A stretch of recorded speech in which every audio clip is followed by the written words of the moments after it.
Больше за 30 масштабных проектов и 13 годов истории самого конкурсу «Спадчына» давно перестала быть просто спаборніцтвам за дипломы.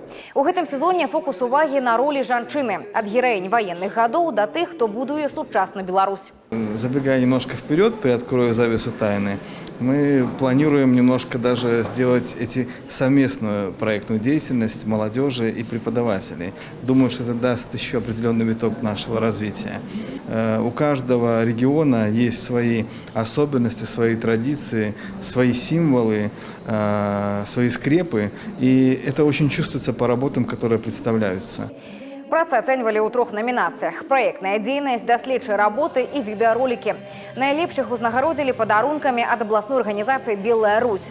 Глядацкие симпаты онлайн-голосования завоевала Анастасия Червонцева с колледжа кулинарии. Ее видеофильм про Барбару Радзівіл – это спроба перасэнсаваць особу славутой черной панны праз призму сучасности.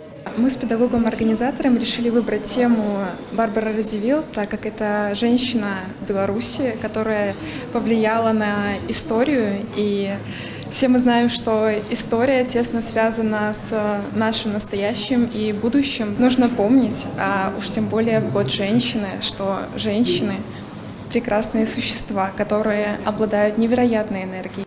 Спадчына ў чарговы раз доказала, молодое поколение не только активно включается ў фарміраванне грамадзянскай пазіцыі, але і шыра ганарыцца гісторыі сваёй радзімы, захоўваючы гістарычную праўду для будучых пакаленняў.